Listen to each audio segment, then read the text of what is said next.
네, 여러분 안녕하세요. 2023년 4월 13일 목요일 노영희의 뉴스 인사이다 시작하겠습니다. 오늘 또 한 주간에 가장 나른하고 힘들고 지치기 쉬운 그런 목요일 아니겠습니까? 힘내십시오. 자, 노영희 뉴스 인사이다 진행을 맡은 노영희입니다. 오늘도 꽉 막힌 여러분의 속을 시원하게 뚫어드리도록 하겠습니다. 오늘 방송 내용 간단하게 정리해드리면요. 먼저 뉴스픽 시간에는요. 한동인 기자 대신에 이분이 나타났습니다. 뉴스토마토의 탐사보도부의 최병호 기자인데요. 어제 있었던 뉴스토마토 단독보도 취재 후일담도 들어보고요.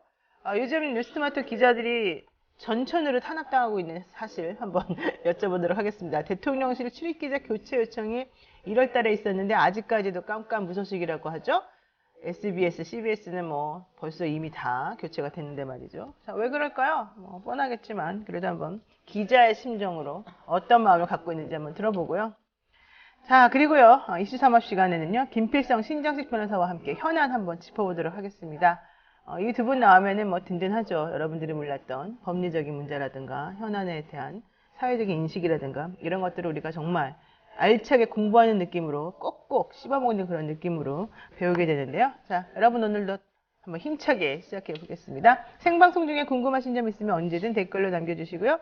노영의 뉴스 인사이다 본격적으로 시작하겠습니다.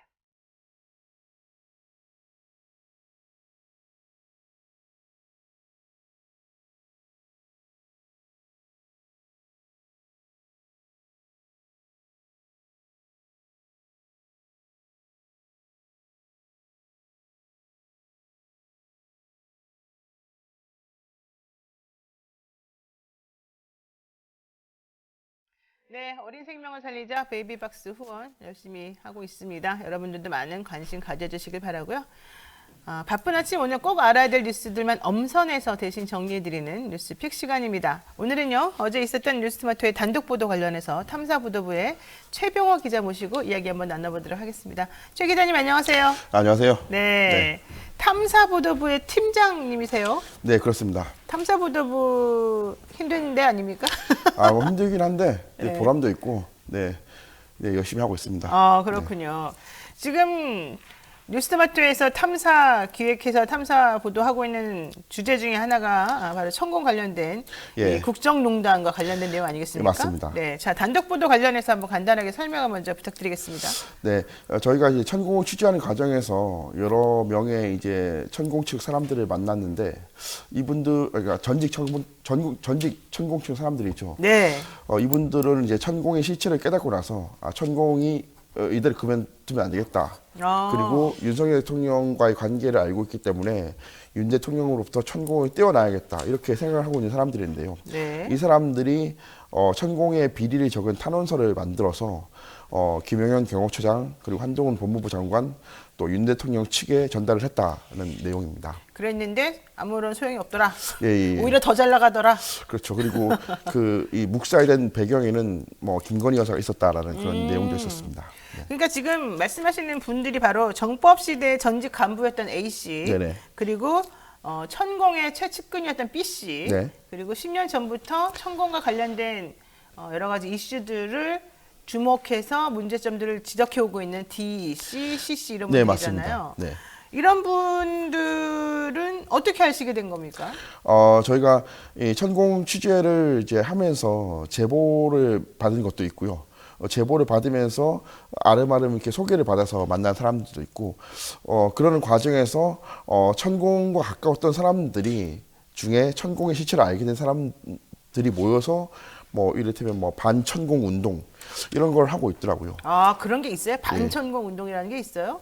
그 반천공 운동이라는 건 제가 붙인 명칭인데, 네. 그렇게 천공의 문제점을 널리 알려야 된다.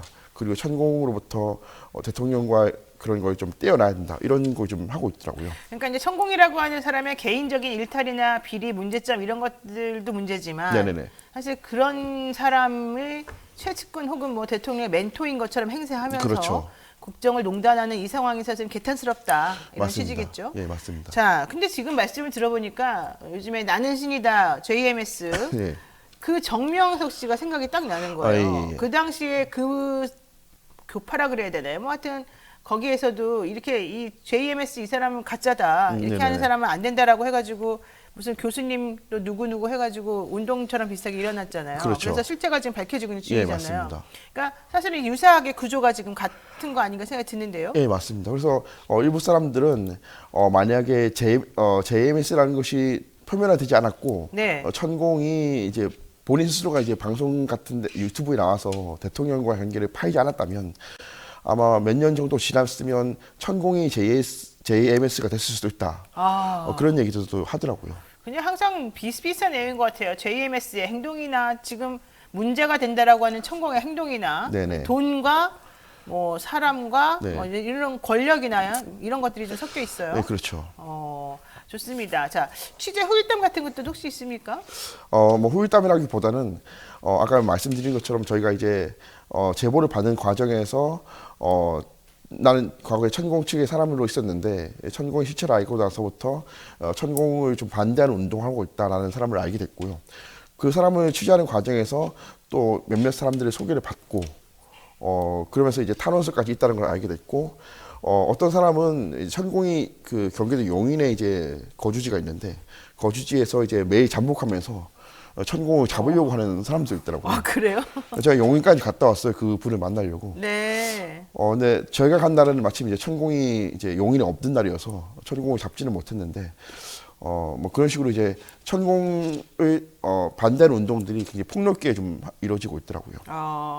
근데 이제 아직까지는 그렇게 그냥 거창한 운동으로 가시화돼서 성과가 어떻게 딱 겉으로 나오지는 않고 있는데 네네. 어쨌든 이제 문제가 있다는 것에 동의하는 분들이 사실 많다는 얘기예요. 상당히 많습니다. 네. 조금 이게 반향을 불러일으켜서 다른 언론사에서도 이 부분을 좀 집중적으로 다뤄줬으면 좋겠는데 예. 사실 그렇게 되기까지는 또 좀 여러 가지 고비가 있는 것 같습니다. 예, 그렇고 제가 봤을 때는 결정적인 것은 이제 저희가 고발당했으니까 다른 언론사 기자들도 많이 몸을 좀 사리는 것 같더라고요. 그러니까 이게 그런 것 같아요. 한 언론사에서 그런 걸 취재를 했으면 그냥 취재만 하고 끝나면 안 되는 네네. 거잖아요. 그러면 보통 다른 언론사라든가 시대적인 정신을 가진 분들이라면 저 언론사의 저 보도는 가치가 있구나. 저거 되게 중요한 부분이구나. 라고 하는데 인식을 공유해서 그것을 자꾸 확산시키고 본인들도 더 열심히 취재하고 이런 게 필요하잖아요. 네, 그렇죠. 근데 그렇게 하려고 봤더니 MBC 때도 그렇고 뭐 이번에 우리 뉴스토마토 때도 그렇고 다른 언론사에서는 좀 몸을 사리면서 니네가 당하는 걸 보니 우리는 들어갈 수 없다. 이런 취지처럼 보여서 네네. 저는 조금 이게 저널리즘의 문제도 좀 얘기해 볼 수 있지 않을까 생각이 들어요. 예, 맞습니다. 사실 저희가 이제 만난 건 4명인데 이 반천공 운동은 제가 붙인 명칭이지만 반천공 운동을 하는 사람들이 한 20명에서 30명 정도 됩니다. 그 사람들을 저희만 접촉한 게 아니라 다른 언론사도 접촉했고 그분들이 다른 언론사에도 제보를 했는데 그분들 말씀으로는 제보를 하면 그 처음에는 언론사에서 신기하다 이거 뭐지 하고 관심을 가지다가도 천공이라는 사람에 대한 자세한 걸 알게 되고 대통령과 관계를 알게 되면 취재를 좀 중단한다는 얘기를 하더라고요. 그래요. 사실 저도 좀 느낀 게 김종대 의원이 사실 이 천공 관련된 의혹을 제일 먼저 방송에서 말씀하신 분인데 그분이 이 내용을 확인하기 위해서 H신문사 네네. 그리고 또 오신문사 이 두 군데 기자들하고 같이 협업해서 사실은 취재를 처음에 했었다는 거예요. 네네. 그러다가 한 몇 개월 취재하다가 결과적으로는 불발되었고 네네. 본인이 직접 터트린 이후에도 그분들이 직접 나서지를 않고 있다. 네네. 이런 얘기를 제가 들어서 참 뉴스토마토는 바보구나. 남들은 그렇게 네. 했다가 그냥 관뒀는데 왜 이렇게 뛰어들었을까 이런 생각도 솔직히 했습니다. 예, 저희도 지금 왜 여기까지 오게 됐느냐. 예. 네, 왜 그런 거야? 이렇게 소명의식이 튀철해서 그런 걸까요? 소명의식이라기보다는 예, 우연이 된 필연이라고 할까요? 네, 알겠습니다. 이게 운명이군요. 지금 그런 얘기를 하시는 것 같아요. 자, 30쪽 분량의 내용이고 5가지 내용이 담겨 있어요. 네네. 자, 구체적인 내용을 조금 설명을 좀 들어보겠습니다. 네, 저희가 탄원서를 받았는데요. 이게 저희가 받은 탄원서는 이제 대통령에게 보낸 탄원서인데, 김영현 경호처장과 한동훈 법무부 장관에게 보내신 탄원서도 아마 이 내용을 기반으로 만든 거예요. 근데 여기 보면 이 탄원서에는 뭐 천공에 관한 그 측근들의 신상 명세 그리고 천공이 자주 타고 다니는 차량들 그리고 천공과 내연녀와 혼외 자식의 그런 얼굴들 사진들 그리고 저희는 이제 이 탄원서는 없지만 저희가 받은 녹취 파일에 의하면 그 혼외자의 어머니죠. 그러니까 천공의 내연녀가 어. 혼외자의 존재를 인정하는 그런 대목도 있더라고요. 그러면 그리고 천공이 여러 가지 이제 뭐 교육원과 뭐 정법시대 이런 것들을 운영하면서 신도들 또 회원들로부터 수백만 원 정도 회비를 받는데 회비를. 예. 이 회비가 뭐 선원이나 정법시대 운영비로 쓰인다면 문제가 없겠지만 이 네. 회비가 특정인의 이름으로 인출이 됩니다. 인출이 돼서 다른 계좌로 들어가고 있어요. 그래서 이런 걸 봤을 때는 천공이 신도들의 회비를 받아서 비자금을 조성하고 있는 건 아니냐 그런 내용도 있었고요. 또 경남 함양에 지금 천공이 자기의 그 차명 계좌로 굉장히 네, 많은 땅을 땅을, 사면서 네.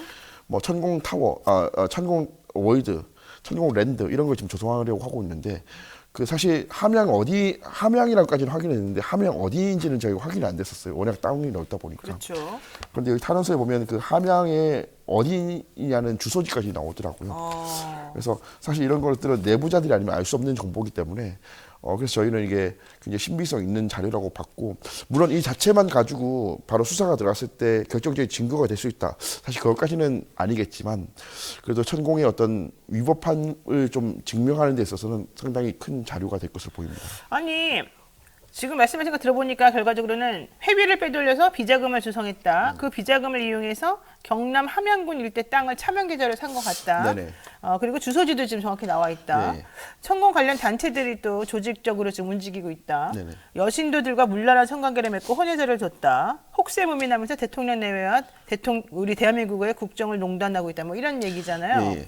그러면은 가장 간단한 수사의 단초가 되는 방법은 차명 계좌를 이용한 부동산 구입인데 네, 그렇죠. 이게 명백하게 부동산 실명법 위반이거든요. 맞습니다. 그러니까 해당 주소지가 있으면 그 주소지의 등기부 등본을 발급을 해보면 소유자 이름들이 쭉 나올 거잖아요. 예. 그럼 소유자가 여러 명으로 해놨겠죠. 분산시켜야 되니까. 그렇죠.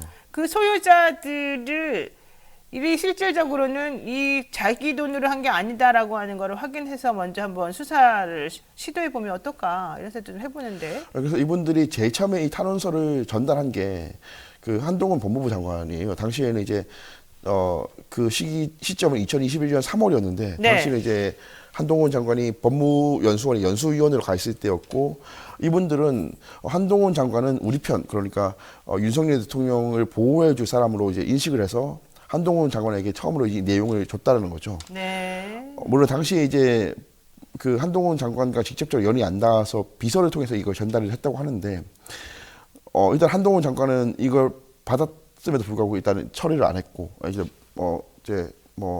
그냥 이제 묵살을 한 거죠. 묵살을 했고 그 위에 이제 뭐 윤 대통령과 가까운 이제 변호사 또 김용현 경호처장에게도 전달을 했지만 모두 다 이제 이거를 관심을 두지 않았다는 거죠. 그러니까 일단은 한동훈 장관에게 직접 준 건 아니고, 네네. 예. 대통령에게도 직접 준 건 아니고 네네. 이제 전달을 할 수 있도록 조치를 취했었는데 결과적으로는 아무런 조치가 취해지지 않았다는 건데요. 네네. 왜 그럴까요?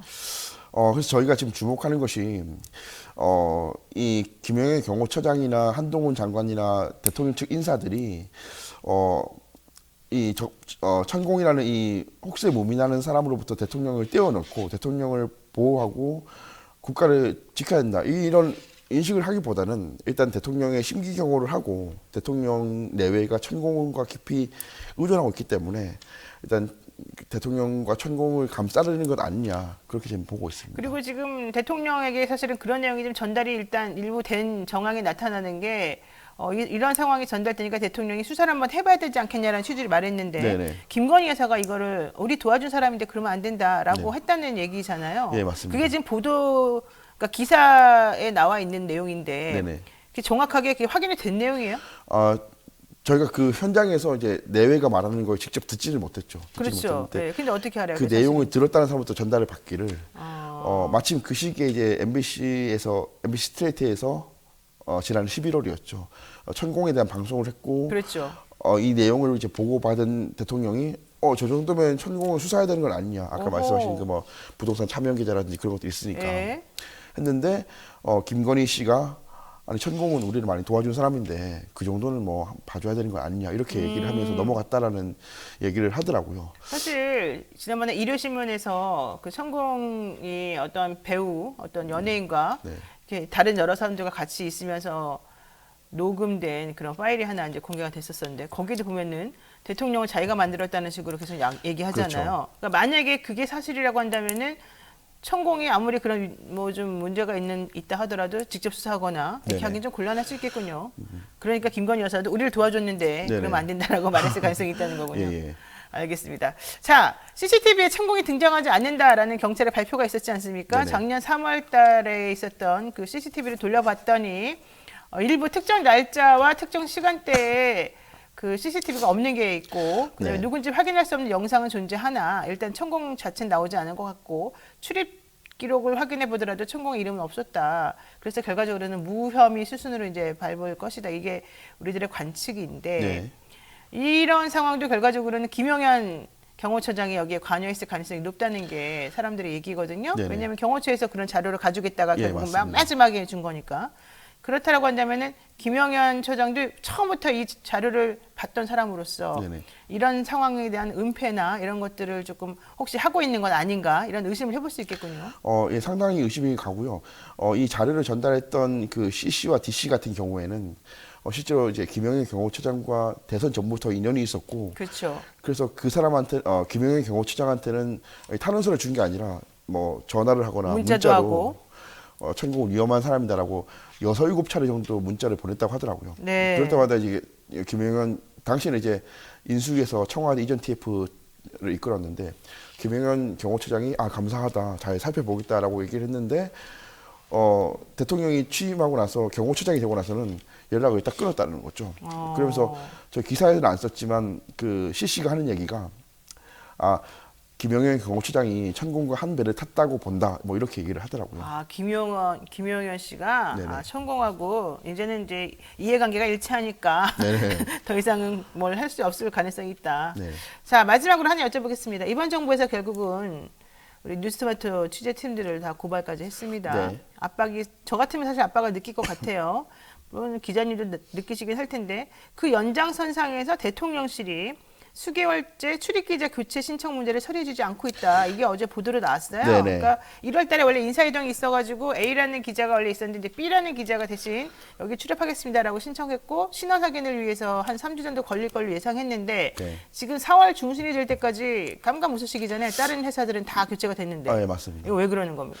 뭐 아무래도 이제 공교롭게 그 새로 교체돼서 청와대가 아니고 그 대통령실에 등록을 한 기자가 하필이면 2월에 그 천공 취재를 했던 사람이요? 취재를 했던 그 기자 중에 한 명이거든요. 그래서 이제 뭐 경찰이 표적 수사를 하듯이 대통령실이 이제 그 기자를 찍어서 이제 좀 배제하는 것 아니냐라는 의심을 할 수밖에 없고, 저는 직접 듣지 못했지만 저희 정치부장이 여권 인사로부터 듣기로는 대통령실에서 그 기자를 원하지 않는 거다라는 얘기를 했다고 합니다. 근데 원래 대통령실에서 그런 걸 할 수 있어요. 그냥 신청하면은 언론사에서 네네. 특별히 하자가 없거나 법적으로 문제가 없으면 출입을 시켜줘야 되잖아요. 그렇죠. 그래서 새로운 어떤 신종 이제 언론 탄압을 이제 신종 언론 탄압. 신종 언론 탄압을 이제 전용기도 안 태우고 대통령실 출입도 이제 배제하는 방식으로 이루어지는 것 같습니다. 그래요. 어차피 뭐 우리는 전용기 탈 일은 없을 것 같지만 법무부나 경호처에서도 무대응하고 있다는데 그럼 앞으로 어떻게 하시겠습니까?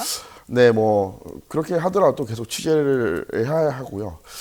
저희가 주목하는 부분은 사실 뭐 탄원서는 천공의 무단한 사생활과 위법한 행동이지만 사실 저희가 주목하는 부분은 천공이 어떻게 국정에 개입했느냐, 또 어떻게 국정에 영향을 미쳤느냐는 거거든요. 네, 그렇죠. 그래서 저희가 지금 제보들이 좀 들어오고 있는데 그 제보들을 팩트 체크하는 과정에서 또 새로운 내용이 나오면 계속 보도를 하겠습니다. 지금 김명찬님께서 합참 관사에만 안 나온다고 하고 국방부 서울사무소에 대한 내용은 전혀 언급을 안 하고 있습니다. CCTV 관련해서. 예, 예. 그거는 김종대 의원도 계속해서 주장하던 바거든요. 네네. 그래서 이게 육군본부 서울사무소였나요? 어쨌든 이 서울사무소 관련된 CCTV라든가 그쪽에 출입했을 가능성, 그래서 영향을 미쳤을 가능성도 한번 좀 파봐야 되는 거 아닌가 생각이 들어요. 예, 그 부분은 계속 취재를 하고 있는 상황입니다. 네, 지금 뭐 아주 뉴스마토의 이 탐사 기자들을 응원하시는 분들이 상당히 많습니다. 프리 장군도님, 토마토 대단해요. 응원합니다. 이렇게 말씀하셨고요.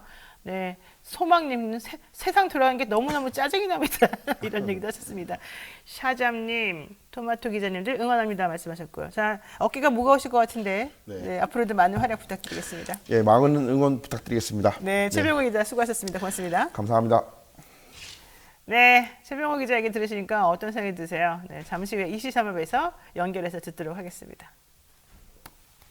조심해서 가시죠.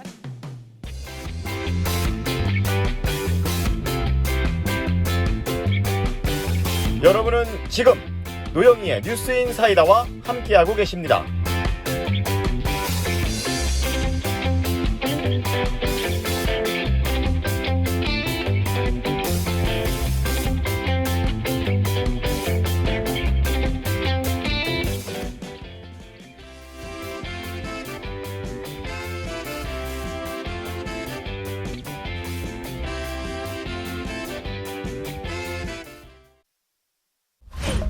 (2023) DMZ 평화 마라톤 4월 23일 일요일 아침 9시 30분 대회를 임진각 평화누리 공원에서 개최합니다. 참가비 전액은 참가자 이름으로 기부되며 기부금 영수증 발급이 가능합니다. 우리 미래인 어린이들에게 희망을 심어주기 위해 2023 DMZ 평화 마라톤을 개최합니다. 여러분의 많은 참여 부탁드립니다. 2023 DMZ 평화 마라톤 홈페이지에서 신청해주세요.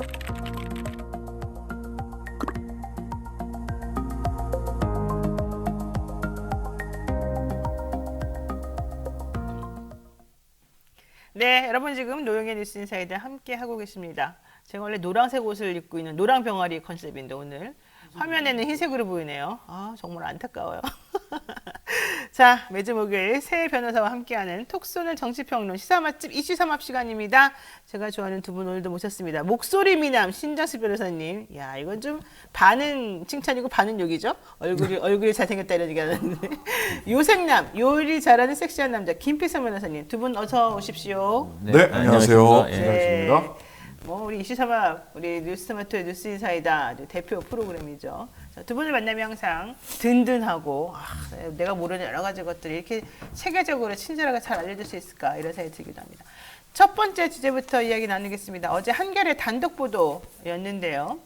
한동훈 법무부 장관이 물론 그 당시는 법무부 장관은 아니었습니다만 고발 사주 사건 전날 손준성 검사와의 단톡방에서 사진 60장을 공유한 정황이 있다. 뭐 이런 얘기였습니다. 고발 사주 사건이 발생한 게 지난 2020년 4월 3일인데 그 전날인 2020년 4월 1일에 한동훈 법무부 장관, 손준성 검사 그리고 권순정 검사의 카카오톡 단체 대화방에서 사진 파일 수십 장이 일괄 전송되었다 이런 얘기거든요. 이제 여러분들 고발사주 의혹에 대해서 다시 한번 또 생각해서 상기해야 될 타임이 왔습니다. 고발사주 의혹 사건의 개요와 쟁점을 간단히 한번 살펴봐야 될 것 같아요. 자, 정리해주는 남자 신자수 변호사님 설명 부탁드리겠습니다. 고발사주 의혹은 작년 2020년 총선 직전에 당시에 요 전사를 조금 봐야 되는데 채널A 사건으로 한동훈 검사가 당시 한동훈 검사가 채널A와 유착해서 검언 유착이 있었던 게 아니냐라고 해서 급박하게 그 의혹이 제기돼서 급박하게 돌아가던 중에 역공을 하기로 작정을 한 것으로 보여요. 아하. 그래서 그러면서 이제 민주당 뭐 최광욱 의원을 비롯해서 뭐 민병덕 의원 뭐 이런 사람들을 쭉 엮어가지고 이 사람들을 공격하는 고발 사주 문건을 검찰이 작성을 하고 김웅 의원에게 전달을 한편으로는 하고 또 한편으로는 당시 정점식 의원 국민의힘 당시 뭐 당 이름이 좀 달랐죠? 예, 법률지원단장에게 전달을 해서 김웅 의원에게 전달된 문건은 실제로는 고발장으로 접수되지 않았고 법률지원단장에게 접수된 문건은 이게 전달된 문건은 실제로 접수가 돼서 고발 사건이 성립됐던 사건이고 여기 관련해서 당시 그 손준성 검사는 수정관실, 수사정보정책관실에서 대장이었고 권순정 검사 여기 언급되는 이 사람은 대변인이었고요. 네. 한동훈 이 양반은 당시 부산 고검 검사였어요. 근데 이 양반들이 카톡방에 모여서 이거 대책을 논의했다라는 것 자체가 문제죠, 사실은. 어허. 왜 한동훈은 거기에 들어가 있습니까? 그렇죠. 대검 수정관실 대장하고 대변인이 어떤 한 방에서 업무 연락을 했다는 건 이해가 가. 네. 하지만 당시 부산고검 검사장은 왜 거기 들어와 있습니까? 물론 이렇게 변명하고 있어요. 채널A 사건을 논의하기 위한 거다. 근데 채널A 사건만 논의한 건가? 고발사주 관련해서도 논의했던 것이 아닌가라고 하는 의혹, 그리고 그 정황으로서 그 전날 그 단톡방에 셋이 모여있던 단톡방에 한동훈 검사가 60장의 사진을 올렸다라고 하는 정황을 한겨레 신문이 단독 보도한 겁니다. 그러니까 채널A 사건 때문에 얘기했다는 것도 부적절해 보이는데 왜냐하면 대변인하고 그렇죠. 대검 대변인하고 수정관실에 있는 아까 말한 대장 이 높으신 분이 같이 대책을 마련했다는 거는 개인적으로 문제가 발생한 건에 대해서 검찰 차원에서 대응하려고 했다는 얘기밖에 안 되기 때문에 그렇습니다. 그건 매우 부적절한 것 같고 아까 말씀하신 정점식 의원은 당시 법률지원단장은 미래통합당 지금 현 국민의힘을 말하는 거죠. 당시 미래통합당의 법률지원단장이었다라는 겁니다. 근데 이 얘기는 인터넷 매체인 뉴스버스에서 사실은 첫 보도를 했죠. 네, 터뜨렸었고 이 조성은 씨가 여기에 대해서 내가 바로 그 중간에 있었던 당사자다라고 하면서 적극적으로 개입해서 이걸 했습니다만은 결과적으로는 무혐의 처분을 지금 받은 상황인 것입니다. 당시에 검사 출신인 김웅 후보, 통합당, 미래통합당 송파 갑 후보였습니다. 현재 국민의힘 의원이기도 하죠. 자, 이분에게 여권 정치인, 그러니까 당시 민주당 정치인에 대한 형사 고발을 사주해서 역공을 취하려고 했다. 이게 이제 핵심이었던 것 같아요. 그런데 이 한동훈 장관이 단톡방에서 수십 장의 사진을 올렸다고 하지만 결과적으로는 핸드폰이 또 당사자들의 핸드폰을 이렇게 비밀번호를 못 열어서 내용을 확인을 못했어요. 지금 공수처에서. 그럼에도 불구하고 이 한동훈 장관이 단톡방에 공유했던 60장 정도 되는 사진이 고발 사주에 관련된 것이다라고 하는 걸 어떻게 알 수 있습니까? 현재로서는 사실 정황밖에 없는 거죠. 이게 그 사실 저도 이제 사람들 만난다고 보면 카톡방에 이렇게 수십 장이 공유되는 경우는 사실 하나밖에 없어요. 어디 야외 같은 데 놀러 갔을 때. 저도 딱 그렇게 생각을 했어요. 같이 예. 단체로 놀러 갔다 왔나 보다. 네. 예, 근데 단체 놀러 갔다 왔으면은 네, 말씀하시죠. 아, 그리고 한동훈이 사진을 다 찍은 거지. 자기 한꺼번에 자기 핸드폰으로. 예, 그렇죠. 그러면 그런 식으로 되는 경우는 공유가 돼요, 카톡에. 근데 그런 경우에는 물어보면 우리 언제 야외 가서 사진 찍었는데? 이렇게 대답하면 되는데 이게 지금 한겨레 기사를 보면은 한겨레 해명 요청, 이게 반론이나 이런 것들은 요청을 했는데 답변하지 않았다고 해요. 그러니까 여기에 대해서 언제 야외 가서 사진 찍었습니다 이렇게 얘기하면 되는 건데 찍었으면 셋이 야유회 가는 거 참. 아니 뭐 갈 수도 있죠. 뭐 서로 친하다면 뭐 저도 이제 그렇게 가는 친하죠. 친해요.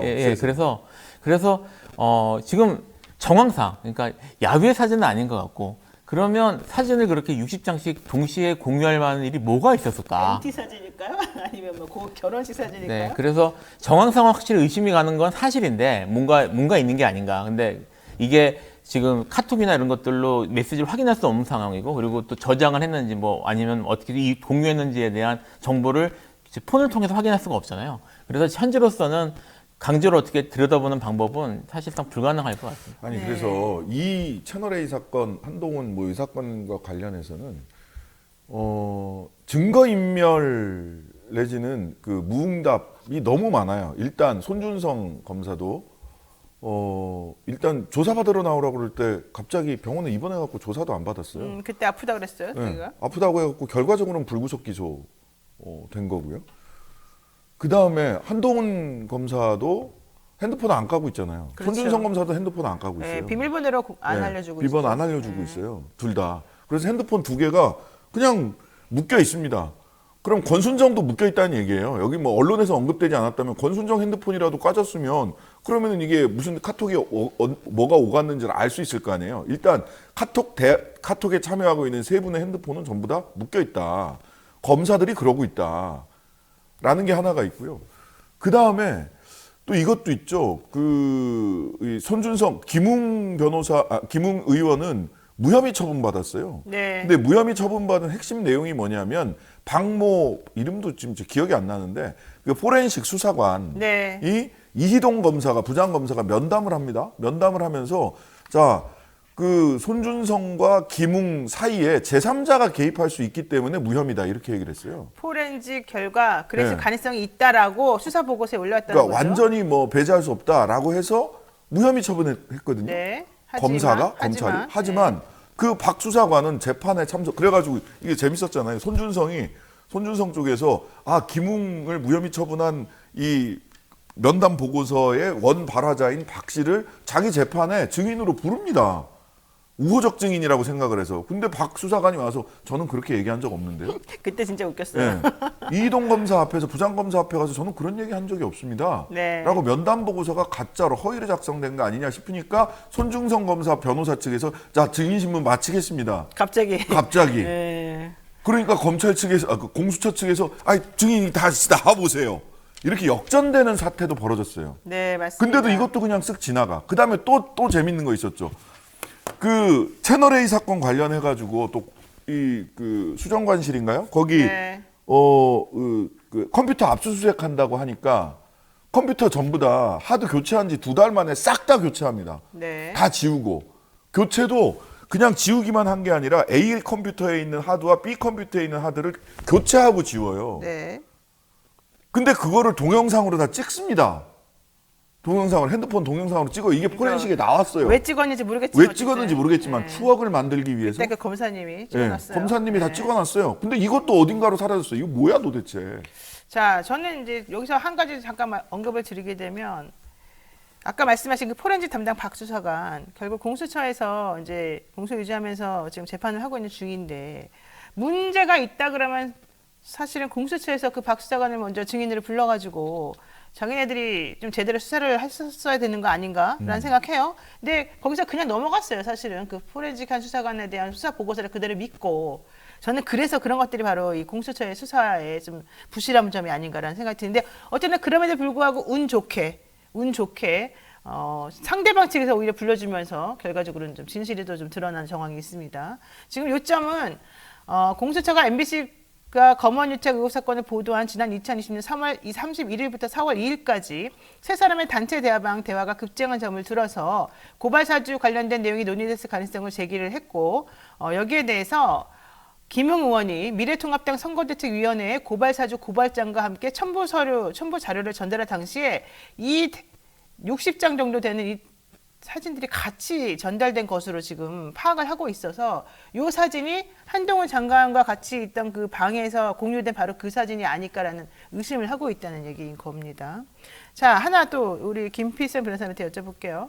손준성 검사가 고발사주 의혹 사건 직전 대검 대변인실에 당시 또 하나의 사건이 윤석열 당시 검찰총장 장모 사건 관련된 문제가 있었었는데 그 관련된 문건을 전달했다는 얘기가 좀 있었었거든요. 그러니까는 손준성 검사가 고발사주 의혹과 관련해서 뭔가 좀 조치를 취하기 바로 직전에 이 검찰총장이었던 윤석열 대통령의 최은순 씨 장모 관련된 문건이 전달돼서 이게 뭐냐. 아까 신 변호사님 말씀하신 것처럼 당시 막 공격을 당하니까 역공하려고 고발사주 했다는 이제 의혹과 연결이 되는 거겠죠. 이걸 이제 물어봤더니 권수정 검사가 그거는 당시에 손준성 검사로부터 그런 자료를 전달받았던 것은 맞지만 이거는 장모 대응 문건이 아니라 검찰 대응 문건이었다. 검찰의 신뢰를 지키기 위해서 검토한 것뿐이다. 뭐 이런 입장을 견지했다고 합니다. 자, 이건 어떻게 보십니까? 일단 문건이 전달된 건 사실이라고 인정한 셈이고요. 인정한 셈이죠. 그리고 이제 그 당시 검찰총장 장모에 대한 내용이 검찰의 신뢰를 지키기 위한 문건이라고 생각했다는 게 더 황당하죠. 사실. 그것도 황당하고요. 이게 근본적으로 그래서 이 황당한 얘기를 어떻게 이렇게 아무렇지도 않게 할 수 있지라는 생각이 드실 텐데 지금 그 좀 전에 아까 말씀하셨던 그 일들도 그렇고요. 그러니까 그 고발 사주 관계된 일들도 그렇고 이 밑에 깔려 있는 기본적인 구조를 좀 보셔야 돼요. 뭐 제가 이제 말씀드리고 싶은 게 뭐냐면 어떤 이제 의혹이나 사고가 터지죠. 그게 뭐 이제 범죄 혐의나 아니면 꺼림칙한 게 터집니다. 그러면 그걸 누가 수사하냐? 검찰이 수사를 해요. 검찰이 수사권을 독점을 하고 있는 상태에서는 그리고 기소까지 독점하는 상태에서는 네. 검찰이 수사하냐, 수사하지 않냐, 검찰이 기소하냐, 기소하지 않냐에 따라서 결론이 크게 달라질 수밖에 없어요. 그러니까 지금 이런 의혹들이나 이런 것들이 제기가 됐어요. 이거 말이 돼?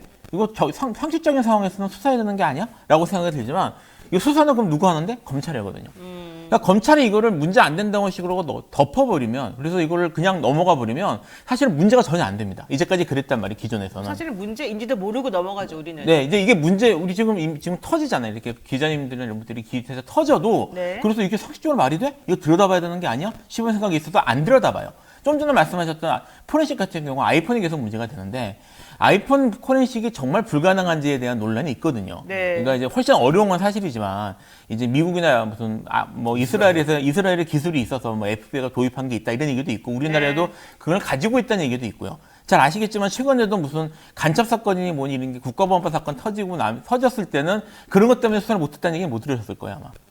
그러니까 사실 이거는 들여다보고 수사를 해야 되는데 수사하지 않고 있기 때문에 그걸 쥐고 있기 때문에 그리고 이거를 견제해보자고 만든 공수처가 아직 제 기능을 못하고 있기 때문에 현재 지금 이 상태에서 이런 식으로 지금 권순정 검사가 그거 사실 납득할 수 없는 말을 함에도 불구하고 거기에 대해서 아무도 들여다보고 조사할 일이 없기 때문에 이분들은 걱정 없이 말할 수 있는 거예요. 사실. 네. 그러니까 이게 결국 수사 구조와 이런 것들과 직결되는 거라는 걸 좀 이해를 하셨으면 좋겠어요. 저는 이 말 중에 오직 검찰의 신뢰를 지키기 위한 거다라는 얘기가. 그러면 검찰은 윤석열이고 윤석열은 장모고 이 등식이 성립하는 거잖아요. 네. 이런 그 야구할 때요. 막 어느 팀에 너무 이렇게 몰입하는 거를 티마일체라고 해서 굉장히 야구 팬들한테서는 조롱의 대상이거든요. 야, 그렇게 막 혼자 화내고 혼자 막 이러는 거예요. 어제 야구팀 졌다고 자기가 응원하는 티마일체 쩔어 이렇게 얘기를 하거든요. 검윤일체 쩔어. 네네. 되게 젊은 분들의 용어를 사용하시니까 순간 당황스럽습니다. 이런 말을 해도 문제가 안 되는 거예요. 근데 이게 되게 문제점인 게 이거예요. 사실 공수처에서 확인하고 싶은 거는, 얘기하고 싶은 거는 윤 전 총장, 그러니까 윤석열 당시 총장 가족에 대한 비판 여론하고 범 여건의 공세가 커지니까 손준성 부장이 김웅 후보를 이용해서 민주당 인사들을 상대로 하는 고발장 등을 보낸 걸 이제 의심을 하고 있는 거고요.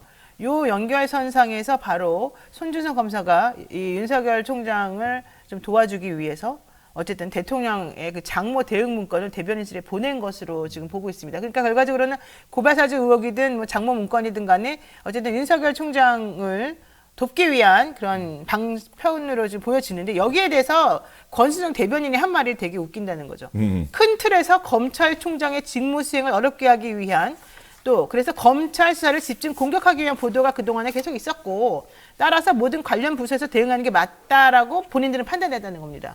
그러니까 무슨 얘기예요? 검찰총장과 관련된 검찰총 식구들과 관련된 여러 가지 문제점이 있으면 그 문제점에 대해서 문제를 제기하고 수사를 해야 된다고 얘기하는 그 말이 검찰을 공격하는 걸로 자기네들은 받아들였기 때문에 대응했다는 얘기잖아요. 검찰 본부장 일체설이죠. 그러니까요.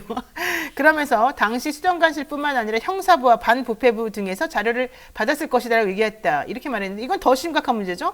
그러니까 검사들이 정말 모두 다 혼연일체가 되어서 윤석열 대통령과 그 가족을 지키기 위한 것에다가 집중적으로 그 당시 일을 했다는 얘기밖에 안 되는 거예요. 그렇게 형사부와 했어요. 반부패부 등까지 포함해서. 예, 본부장 수호를 위한 법무법인 대검. 그러니까 이렇게 되면은 법무법인 대한민국 검찰 결과적으로 이런 말 자체가 사실은 어떠한 인식을 그들이 가지고 있는가를 알려주는 거라 사실은 상당히 문제가 되는 것 같아요. 하나 더 말씀을 드리면 그때 문제가 돼서 기억을 하실 텐데 이게 지금 손준성 검사라는 사람이 그 당시에 범죄 정보를 다루던 사람이거든요. 네. 그 범죄 정보가 원래는 옛날에 그러니까 그 수사 정보라고 지금 부르지만 옛날에는 범죄 정보라고 불렀어요. 범정이라고 부르는 검찰 내에 검찰 내의 수사 조직, 그러니까 정보 조직을 운영하는 수장이 이걸 했다는 거예요. 네. 그러니까 뭐 범정이 한때는 우리나라에서 가장 강력한 국내 정보 수집 기관으로 사실상 작용했기 때문에 문제가 많았고 그 지난 정권 때 범정의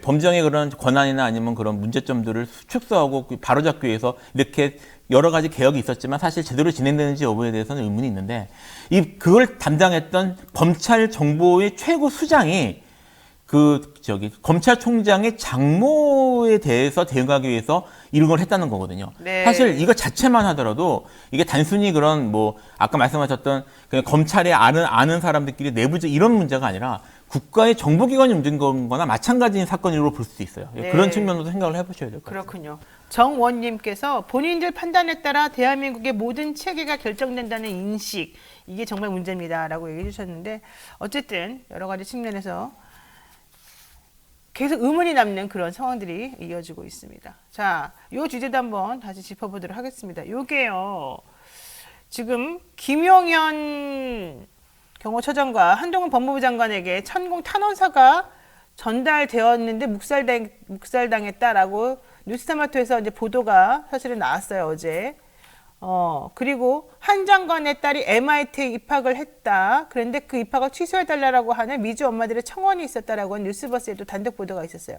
이 보도가 두 개가 지금 여러분 들어보시면 아시겠지만 한동훈 장관과 관련된 내용이거든요. 이 보도가 있은 다음에 무슨 기사가 또 하나가 나왔느냐 하면은요. 국회 인사청문회를 위해서 의원실에 제공되었던 한동훈 장관의 개인정보가 민주당 인사 측에게 유출되어서 개인정보 보호 위반이 문제가 된다라고 하는 기사가 또 나왔다는 거예요.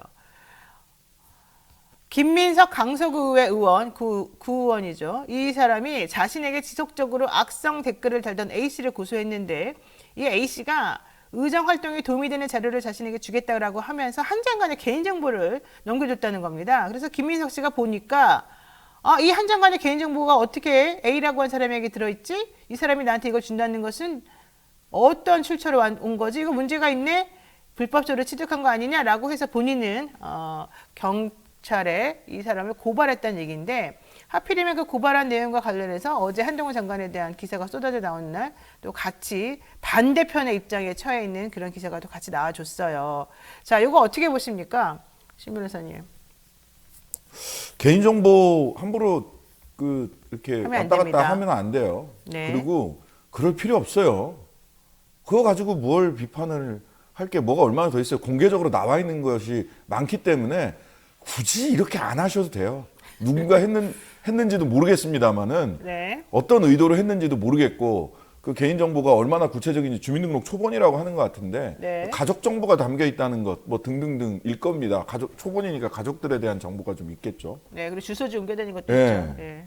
그냥 뭐 대단한 정보는 아니지만 개인정보로 분류되어 있는 거니까 이런 거 하지 마시고요. 괜히 이렇지 않아 공개된 것만 갖고도 비판할 게 싸고 셌어요. 예. 근데 어쨌든 개인정보를 함부로 그러니까 이 경위는 정확히 모르겠습니다만 이분 주장이 맞다고 한다면 개인정보가 함부로 이렇게 돌아다니는 건 옳지 않고 당연히 잘못된 것이죠. 그래서 그와 관련해서는 철저하게 수사를 하는 것이 맞고 만약에 국회의원들이 정보를 받았는데 함부로 이렇게 여기저기 돌린다 그러면 그건 정말 있을 수 없는 일이니까 여기에 대해서 엄벌을 처하는 게 맞다라고 생각합니다. 그런데 이제 하필이면 그런 기사가 나온 타이밍들이 이상하게 오밀조밀 몰려있다 이런 거가 좀 문제가 되는 것 같아요. 타이밍이 공교롭기도 하고요. 공개하셨다는 이 분이 최근에 얼마 전에 뉴스에 나왔었던 분이에요. 그래요? 누구예요? 겸직금지가 문제됐던 분 있죠. 공익근무하면서 그거 하셨다는 분, 그것 때문에 지금 국민의힘에서 뭐 사실상 탈당을 했죠. 그래서 무소속이에요. 그러니까 그래서 원래 국민의힘 구의원인데 네. 이 사람이 구의원 하면서 공익근무를 같이 하면서 웃기게 됐어요. 그래서 지금 수사를 받고 있고 수사를 받은 뭐 이런 법적인 문제가 좀 있고요. 뭐 그리고 뭐 이런 분이 지금 약간 궁지에 몰리는 상품인 분이 공교로운 시점에 이게 한동훈 장관을 공격하는 자료 같으면 이분한테 간다는 게 좀 이상하잖아요. 어쨌든 그렇죠. 국민의힘 의원인데. 근데 그렇게 내용이 같다는 거. 근데 간 내용들은 아까 말씀하셨던 것처럼 등기부 등본 뭐 이런 거 하고 초본 정도라고 하는데 그게 물론 말씀하셨던 것처럼 그것도 유출하는 게 문제가 됩니다. 그래서 저는 뭐 만약에 책 믿는 사람들은 물론 책임을 져야 하는 거긴 하지만 시기상 이런 분이 이런 식으로 이때 터뜨리는 것이 좀 공교롭다라는 생각을 들긴 듭니다. 네, 오비 일학이긴 하군요. 네. 근데 참 그분들 참 신박하지 않습니까? 구의원 하면서 공익근무 요원으로 같이 근무를 하고. 그럼 참, 이거 정말 대단한 팅크빅이다. 그러니까. 네, 대단하다. 이런 생각을 들긴 했죠. 네, 알겠습니다. 자, 두 번째 주제 저희가 이제 이어가도록 하겠습니다. 조금 전에 뉴스픽 시간에도 짚어드렸는데요. 결과적으로는 전직 정법시대 간부, 천공의 측근, 뭐 등등등 JMS를 방불케 하는 그런 상황에 대해서 4명이 천공의 사생활부터 위법행위까지 정리된 30장 분량의 탄원서를 작성을 해서 김용현 처장, 한동훈 장관, 윤 대통령에게 다 전달했는데 요것들이 지금 묻혀지고 있다 이런 얘기가 지금 나오고 있는 겁니다. 근데 결국 진실은 밝혀질 것이기 때문에 지금 안 나오면 다음에 또 나오긴 하겠지만 어쨌든 만약에 이렇게 김영현 차장이나 이런 분들에게 혹은 한동훈 장관이나 이런 분들에게 이런 정보가 갔다면 이걸 이대로 그냥 묵살해도 되는 거예요? 아니 이거는 저는 무슨 취재가 얘기예요, 조금 이게? 더 이루어져야 된다고 보는데요. 네네. 이 탄원서의 내용을 검증을 해야죠. 이런 탄원서가 있는데 갔다 안 갔다 처리를 이것만 했다 안 가지고 안 했다는 된다. 그것만 갖고는 저는 이 사건 이 뉴스는 더 확산되기 어렵다고 봐요. 왜냐하면 각종 민원 별거 다 오잖아요. 네. 이거 뭐 누구를 디펜스 하려서가 아니라 저는 이 부분에 취재력이 집중돼야 된다라고 생각을 하거든요. 네. 그러려면 이 30장의 탄원서에 나와 있는 내용이 어디까지가 사실이고 어디까지가 과장됐는지 그런 사실관계가 충분히 입증이 가능함에도 불구하고 조금만 들여다보면 우리는 또 민간인이니까 기자들이 하는 것보다 사실 이렇게 뭐 김용현이나 무슨 검찰이나 이런 데서는 한 번만 들여다보면 다 뻔히 알 수 있는 거잖아요. 뭐 그렇게 좋아하는 압수수색을 한번 해보시든가. 그러니까 이 뉴스마트 기자들이 주장하는 게 그거예요. 예. 이게 사실은 꽤 오래전에 전달이 된 자료들이거든요. 구체적인 내용을 다 담아서.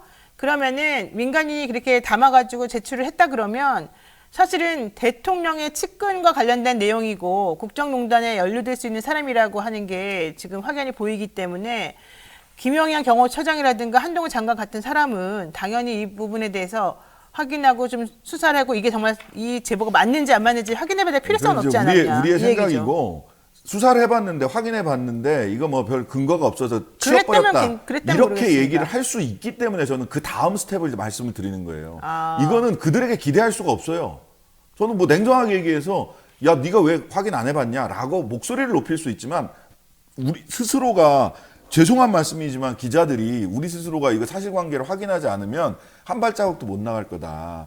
그들에게 기대할 바가 없기 때문에. 근데 이거를 고소해야 되는 거 아니겠습니까? 그러면 어쨌든 경찰이나 이런 쪽에서 수사는 이루어질 거 아니에요? 전혀 수사가 안 이루어질까요? 생각만큼 이런 그 표현을 좀 그렇게 합니다만 일단 뭐 사이비 교주라고 해야 될까요? 이런 쪽의 조사는 쉽지는 않습니다. 내부적인 정보나 이런 것들이 외부로 나오진 않아서. 판결문에 사이비 교주라고 나와요. 아니, 그렇게 별로 그냥 되네? 쓰시면 다 나와 됩니다. 있고, 아니, 사이비 교주라고 나와요. 이거 판결문에. 핵심은 횡령이에요, 횡령. 네, 그러니까 여기서 가장 간단한 거는 부동산 아까 제가 말했지만 실명법 위반, 차명으로 한 거. 근데 또 하나는 신도들의 돈을 적법시대로 들어온 돈인데 본인이 꺼내가지고 뭐 어디에 땅을 샀다, 뭐에 썼다 이런 얘기 나오니까 이건 횡령이잖아요. 그런 그러니까 것들은 당연히 수사해야죠. 뭐 고소고발이 이루어졌는지 잘 모르겠습니다. 그거는 사실 이제 별도로 이루어져야 되는 것이긴 하고 지금 이제 그 뉴스토마토 기사를 보면은 이게 2021년경부터 의혹 제기를 했다고 하거든요. 그리고 여기에 대해서 뭐 한동훈 장관, 당시에 이제 법무연수원에 있었던 네. 장관, 그 다음에 지금 아까 얘기했던 김용원 처장, 뭐 이런 사람들한테 그 대선 시즌 이전부터 사실 문제 제기를 했다고 그래요. 근데 이제 이분들이 이와 문제 제기를 한 거와 별개로 사실 당시에 이분들한테 그 사람들한테 문제 제기를 한 것만 가지고는 고소고발했다고 좀 어려우니까 별도로 고소고발 작업이나 이런 것들이 필요했을 것 같고요. 다만 신변호사님 말씀하셨던 것처럼 어쨌든 그 이후에 윤석열 후보가 윤석열 대통령이 됐잖아요. 네. 그리고 천공에 대한 이런저런 논란은 사실 대선 계속되고 후보에서 있어요. 계속되고 있었기 때문에 대통령이 된 이후에도 계속되고 논란이 계속됐으면 그때는 확인을 해보는 게 맞지 않았을까라는 생각이 들어요. 그러니까 내부에 지금 대통령실 안에 그 민정수석실이 없어졌잖아요. 원래 민정수석실이 있으면 민정수석실에서 가족이나 대통령 가족이나 이런 쪽에 또 지인이나 가까운 사람들한테 문제가 있으면 사실관계 파악을 하고 필요한 조치를 하거든요. 물론 뭐 강제 수사를 한다거나 하는 그런 권한은 없지만 민정수석실이 없잖아. 이거 누가 이거 관리하는지 그 전담 부서가 있느냐 이 문제는 우리가 충분히 얘기를 할 수 있고 그다음에 그 전광훈보다 천공이 센 것 같아요. 요즘 보니까 전광훈은 손절 분위기인데 정강훈 씨는 쓸모를 다한 거 아닐까요? 그러니까 장기가? 이제 더 이상 이제 어디 광화문에서 태극기 부대로 뭘 할 수가 없다라고 판단을 한 건지 전광훈보다 천공이 센가 보다. V1, V2 말고 V0이 있는 것 같다. 천공. V0, 천공. 뭐 어차피 뭐 윤석열 대통령이 종교가 뭔지 정확히는 모르겠습니다만 사실 뭐 기독교보다는 천공 쪽에 더 가까운 게 아닌가 싶은 모습들은 계속 보여왔기 때문에 그래서 아마 그건 종교적인 그런 선택 때문에 그런 게 아닌가. 아유 왜요? 그래도 대통령이 부활절 예배에 가셔가지고 헌법조세를 지키는 것이 예? 성경에 헌법 다 나와 있대요. 성경의 말씀을 다 이렇게 따르는 것이다. 막 이런 얘기도 했잖아요. 지금. 뭐 정치인들은 원래 그렇게 다 다니는 거라서 저기 제가 알고 있기로 그 사진을 제가 본 적이 있는 것 같은데 그 후보 시절에는 그 절에 가서 절도 가시고 뭐 절도 다 가시고 가시긴 하죠. 가시긴 했던 것 같아요. 그래서 뭐 그런데 그건 뭐 그렇게 여러 종교에 대해서 포용적 모습을 보이는 것이 대통령으로서 나쁜 모습을 생각하지는 않기 때문에 아니 그래서 헌법 정신이랑 하나님 말씀 지키는 거랑 같이 연결시키는 건 안 되지 않아요? 헌법 정신 문제는 다른 문제라고 생각하고요. 네. 아니 헌법 얘기가 성경에 다 나와 있다고 하시더라고요. 그러니까 성경을 잘 아니 참 아니고 저기 김건희 여사 잘 아신다고 제가 알고 있어요. 다 외우신다니까. 네, 다 외우신다니까. 어쨌든 뭐 구약 성경을 다 외운다고 그랬죠? 예, 어쨌든 뭐 지금 그럼 현재 저는 지금이라도 이런 의혹을 떨치기 위해서라도 제대로 수사하는 게 맞다고 생각을 하는데 지금 아까 그 민정수석실 없어지는 얘기를 하셨지만 민정수석실 없어진 거 맞잖아요. 없어졌어. 근데 그 역할은 누군가 해야 된단 말입니다. 지금 누가 하고 있습니까? 당시에 뭐 명확하게 얘기는 하지는 않았지만 당시에 민정수석실을 없애면서 이런저런 얘기를 나온 걸 보면은 법무부가 해야 될 것 같단 말이에요. 이거를 결국은 다시 한동훈 장관의 책임으로 넘어가는 문제가 아닌가 싶은 생각이 들어요. 네. 자, 아까 신 변호사님이 V0 얘기하셨는데, V0 얘기하셨는데, 김형복 님이 V0, V1, V2, V3가 누군지 난 알고 있다. 얘기하셨어요. 난 V2까지는 이해했는데, V3는 누굽니까? V3는 누구죠 진짜? 아 옛날 드라마 V가 생각나는 거. 그렇게 막 혓바닥 내밀면서 쥐 먹고 이러던, 어우. 옛날 정말 옛날 얘기네요. 예. 그때 정말 그거 보려고 밤에 잠도 못 자고 학교 가기 전에 막 무서워하고 그랬던 게 기억이 나는데. 어쨌든 중요한 건 이거 같아요. 대통령 측 인사에 따르면 지난해 11월 MBC 스트레이트에서 천공을 지적하는 방송을 했다. 자, 그러면은 대통령실에서 어쨌든 천공에 대한 것을 공영방송에서 지적도 하고 뭐 삼시장씩 보내기도 하고 어쨌든 여러 가지 측면에서 천공에 대해서 얘기가 가고 있다는 얘기면 어쨌든 수사를 한번 해보고 조사를 해보고 이래서 이게 아니다라는 얘기를 좀 해주는 게 필요하지 않겠느냐. 수사 조사가 자기들도 이제 스스로를 부정해야 되는 일이 될 수도 있으니까 100번 양보해서 수사 조사를 못 한다고 하더라도 천공한테 경고는 했어야죠. 그러니까요. 경거망동하지 마라. 대통령에게 큰 부담이 된다. 오히려 그러니까 그쪽 입장에서만 생각을 해도 그 말도 못 하는 거예요.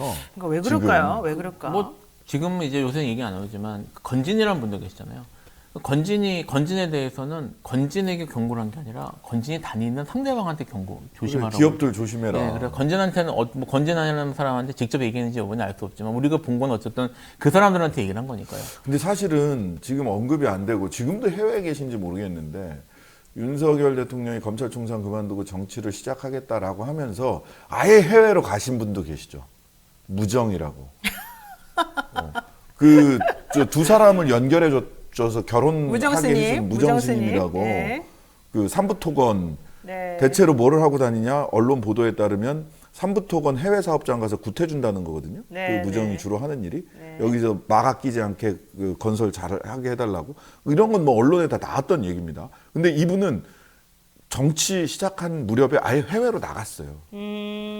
그러니까 소환이 안 되고 있는데 네. 전 이분은 지금 뭐 하고 계신가도 굉장히 궁금합니다. 그러네요. 아니 공식적으로는 김건희 씨가 인터뷰했어. 무정 스님이 연결을 해줬고 아, 저 그렇죠. 아저씨 나 아니면 평생 혼자 살 것 같아. 그래서 결혼을 하기로 작정했다. 이게 이제 김건희 씨 공식 인터뷰니까. 어쨌든 그 스님이라는 분이 정식 스님은 아니었던 거잖아요. 그렇죠. 예, 예, 그냥 뭐, 말로 하는 스님, 우리들이 흔히 말하는 뭐 무속. 천공을 우리가 스승이라고 생각해요. 예, 그냥 그렇게 예, 부르니까 예. 스승이라고 그냥 따옴표 쳐서 불러주는 거예요. 결론적으로는 무속이 많이 관여하고 있다는 느낌을 지울 수가 없고요. 제가 아까 V3가 누구냐 그랬더니 손 고모님 그리고 YI 타이원님께서 V3는 안 쳤습니다. 예, 무상으로 네. 받아가실 수 있습니다. 야, 옛날에 안철수 의원 세상에 서울대 의대 나와가지고 V3 만들어가지고 우리한테 막 무료로 막 배급해주고 컴퓨터 바이러스 때문에 다들 막 정말 무슨 일이냐 이렇게 막 놀라고 있었을 때 우리들에게 한 줄기 빛처럼 쫙 뿌려줬던 그분이었는데 참 격세지감을 제가 느끼고 있습니다. 자, 다음 주제 하나 보겠습니다. 지금 현재 재판을 받고 있는 이재명 민주당 대표 핵심 측근이나 관련된 사람들 일시 석방 기로에 지금 놓여져 있다라고 말하고 있습니다. 김만배 씨 같은 경우에는 보석을 지금 청구한 상태에서 검찰 측하고 계속해서 지금 실랑이를 벌이고 있어요. 재판부에서는 김만배 씨는 지난번에 내보내줬더니 극단적 선택까지 시도하고 좀 위험하지 않겠냐 이런 우려를 표하고 있다고 하죠. 또 나머지 정진상, 김용 이런 사람들에 대해서는 지금 구속기간이 만료된 거 아니냐 이제 이런 얘기 지금 나오고 있습니다. 자, 이들이 일시 석방된다면, 혹은 뭐 보석이 된다면, 혹은 뭐 구속기간 만료로 풀려나게 된다면 어떤 일이 벌어지겠습니까? 뭐 아무래도 검찰이 지금 이 증인들을 장악하고 있는 게 아니냐 또는 압박하고 있는 게 아니냐라는 의혹이 있잖아요. 네. 뭐 그런 것들에 대해서 그런 장악력 또는 이제 압박을 하고 있는 그런 것들이 검찰 손에서 풀려나는 거니까 좀 뭐 그런 것들은 좀 줄어들게 되겠죠. 그러니까 불구속 수사 혹은 불구속 재판이 매우 중요하지 않습니까? 그 당사자에게는. 방어권 행사를 네. 방어권에서 매우 중요하고 사실 이 내용들이 지금 이 관련 재판들을 보면요. 저도 말을 좀 조심하긴 해야 되는데 네. 재판들을 보면은 검찰 쪽 증인들이 말들이 계속 바뀐단 말이에요. 그래요. 그러니까 계속 바뀌고 왔다 갔다 하기 때문에 그 바뀌고 이 말이 왔다 갔다 하는 것에 대해서 이쪽도 대응을 하고 체크를 해가면서 대응을 준비를 해야 되는데 이 사실관계나 이런 것들을 준비할 당사자들이 지금 이제 구속되어 있으면 변호사들이 이걸 대응하는 게 한계가 있습니다. 그러니까 사실 방어권 행사에 심각한 문제가 생기는 거거든요.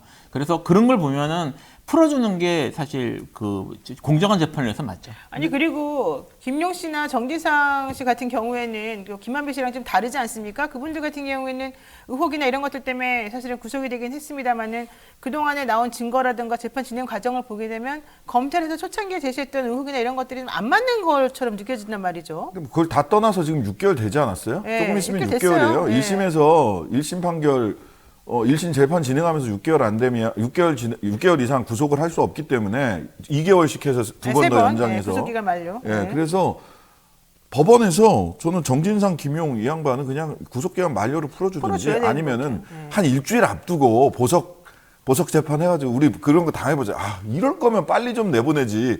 딱 구속기간 만료 한 일주일 전쯤에 보석 결정해갖고 내보내거나 나올 수밖에 없어요. 근데 그러다 보니까 검찰도 김만배에 집중을 하는 것 같아요. 김만배의 입을 풀지 않으면 그 진술을 바꾸게 하지 않으면 이재명 이 유죄 판결 받는 게 어렵다라고 생각을 하고 있을 거기 때문에 저는 정진상, 김용은 6개월 채우고 나오든 아니면 한 일주일 앞두고 나오든 그렇게 나올 것이다. 하지만 김만배는 범죄 수익 은닉이나 증거인멸로 다시 재구속을 한 거잖아요. 네, 김만배는 보석 청구 안 받아들여 줄 것이다. 네. 저는 뭐 그런 예상을 해봅니다.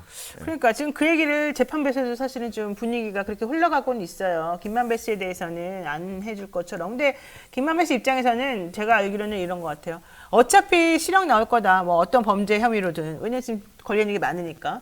그러면은 구속기간이 다 거기에 산입이 되는 거잖아요. 그러니까 사실 나오나 안 나오나 그렇게 아주 크게 막 중요하진 않은데 그럼에도 불구하고 나와야 된다고 생각하는 것은 지금 재판받는 와중에 본인이 이제 입증할 수 있는 게 많으니까 이건 좀 자기에게 공평하지 않다고 생각을 하고 있어요. 왜냐하면 다른 남욱 씨나 유동규 씨 같은 거 보세요. 그 사람들이 저지른 죄하고 뭐 김만배 씨가 저지른 죄가 있으면 뭐 특별히 김만배 씨만 무거운 죄이겠습니까? 다 똑같은 죄겠죠. 정말 남욱 씨하고는 특히나 더 그러겠죠. 그런데 본인은 검찰이 원하는 답을 안 해줬다는 이유로 재구속시키고 또 이렇게 괴롭히고 탄압하고 뭐 있는 재산이고 없는 재산이고 다 털어가고 그러니까. 주변 사람들 다 괴롭히고 다 막 압박하고 이거 너무 심하다 이런 생각 지금 하고 있는 거거든요. 솔직히 말해서. 사실 지금 원래 이제 형사소송의 기본 원칙이 불구속 재판이잖아요. 불구속 재판이 원칙이고 그 다음에 이게 방어권이나 이런 것들이 행사하면서 치열하게 다퉈야 되는 수인 경우에는 사실 방어권 충분히 행사할 수 있도록 이렇게 해줘야 되는 상황인데 누가 봐도 이거는 불공평하죠. 나머지 말씀하신 것처럼 그러니까 안 맞아요. 예, 사실 네. 그 4명이 사실 그 중요 다 공범이고 이렇게 되는 셈인데 나머지 셋에 대해서는 이걸 풀어놓고 자기들 하고 싶은 말 다 하게 다니고요. 언론 인터뷰부터 뭐 유동규 씨 같은 경우에는 유튜브 같은 데도 뭐 고정적으로 나간다는 얘기를 제가 들었는데 네. 이렇게까지 하고 있는데 김만배 씨는 지금 여기 갇혀가지고 지금 방어권이나 이러면 자기 그런 걸 할 수 없는 상황이면은 사실 이건 매우 누가 봐도 불공평하죠. 이런 거는 그러니까요. 네, 그렇죠. 근데 또 재판부 입장에서는 나가가지고 극단적 선택하는데 내가 풀어주는 건 좀 그렇지 않냐 이렇게 생각하는 것도 부담스러울 거예요. 좀 있을 수 있는 거예요. 일이죠. 당신 혹시라도 뭐 극단적 선택을 하거나 뭐 그러면 재판부가 니들이 풀어줘서 그렇잖아라고 검찰에서는 그렇게 얘기를 할 게 뻔하기 때문에 그렇죠. 예. 전 뭐 김만배 씨를 그 범죄 행위가 있었다는 점을 그 방어할 아무런 그 이유가 없어요. 네, 이유가 네. 없지만 남욱, 유동규 등과 비교해 보면 너무 차이가 나고 그 다음에 말려 죽이려고 하는 의도가 너무 뻔해서 지금 김만배 야 너 진술만 바꿔 그럼 다 살려줄게 이런 거잖아요. 네. 예. 여기에 이제 저는 이제 범죄 수익을 마지막까지 범죄수익은닉죄나 이런 것들을 들고 있어요. 되게 이례적으로 그렇죠. 재판이 한 1년 반 진행된 다음에 범죄수익은닉죄로 기소를 하고 그걸로 구속을 했는데 저는 검찰이 택할 수 있는 마지막 김만배 씨를 압박하는 수단은 구속, 본인을 구속한 것 이외에 가족들을 건들 개연성이 있다라는 게 하나가 있고요. 지금 변호사들은 태평강까지 털어버리잖아. 압수수색 하잖아요. 이거 말도 안 되는 일이거든요. 네. 그 다음에 또 하나는 결국 자기가 진술을 바꿀 경우에 소위 428억 그 지분 뭐 어쩌고 이거 다 김만배 씨는 자기 거라고 하는데 그게 아니다라고 하면 내 거 아닙니다라고 하면 그 지분 어떻게 할 거예요? 즉 저는 이거는 뭐 뇌피셜입니다. 뭐 소설 속에서 마치 추리소설이나 이런 것처럼 뇌피셜로 써보면 검찰이 재산을 지켜줄 수 있는 방법을 딜을 할 수도 있을 거다. 너 진술 바꾸면 재산 다 날라간다고 하는데 그게 아니라 범죄 수익에서 요 부분은 빼줄게. 이런 딜을 할 가능성도 있지 않을까? 논리적으로 그냥 이렇게 생각을 해보면 가족에 대한 압박, 그 다음에 재산을 일정하게 당신들에게 보장해주겠다. 이런 식의 압박과 딜을 김만배에게 계속 하고 있을 개연성이 있지 않을까?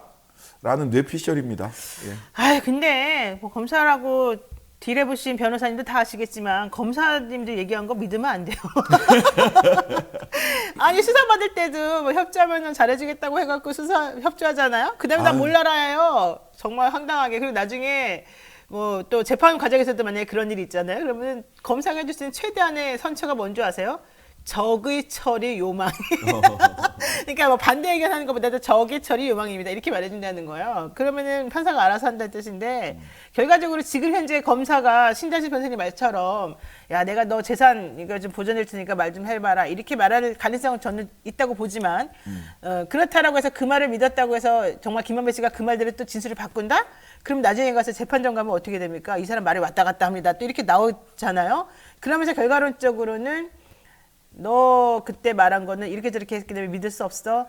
나는 그 장소에 있었지만 그 검사가 나는 이제 몇 년 지나고 나면은 난 딴 데 가니까 몰라 나는 이러고 가버리면 아무 소용도 없는 거가 된다는 거예요. 지금 말씀하신 저기 상식적으로 좀 알아주셨으면 싶은 생각에서 말씀을 드립니다만 노영희 변호사님 말씀하신 것 붙여가지고 물론 이제 여기 방송 보시는 분들 중에 수사를 받을 일이 아예 없는 게 제일 좋겠지만 혹시 그런 일이 생겨서 뭐 가서 검사나 이렇게 만났는데 어떻게 하면은 뭐 딜을 제의만 혹시 받는다면 절대 받지 마시기 바랍니다.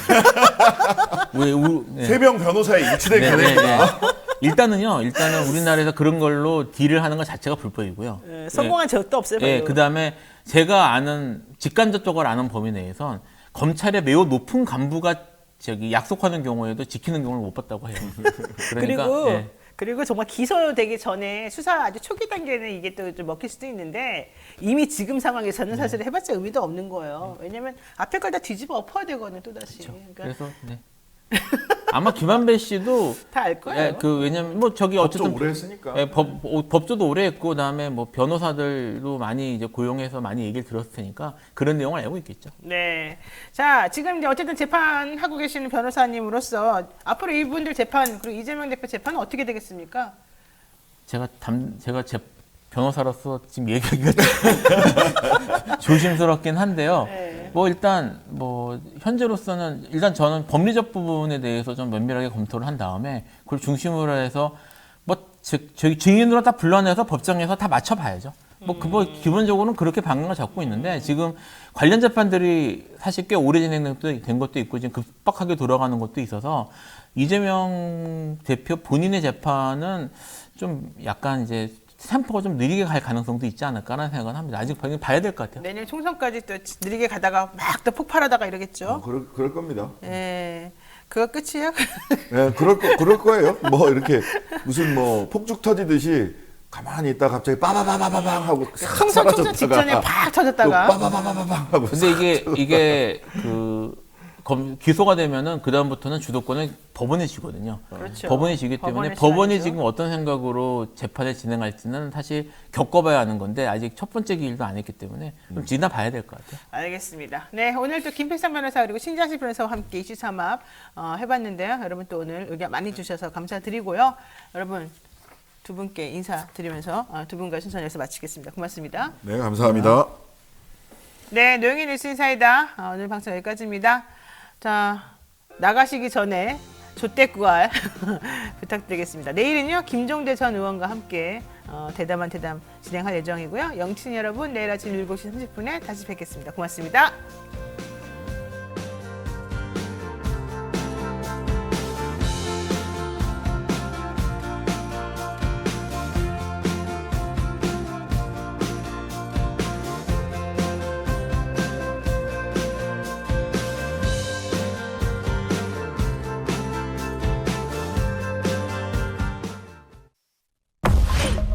(2023) DMZ 평화 마라톤 4월 23일 일요일 아침 9시 30분 대회를 임진각 평화누리 공원에서 개최합니다. 참가비 전액은 참가자 이름으로 기부되며 기부금 영수증 발급이 가능합니다. 우리 미래인 어린이들에게 희망을 심어주기 위해 2023 DMZ 평화 마라톤을 개최합니다. 여러분의 많은 참여 부탁드립니다. 2023 DMZ 평화 마라톤 홈페이지에서 신청해 주세요.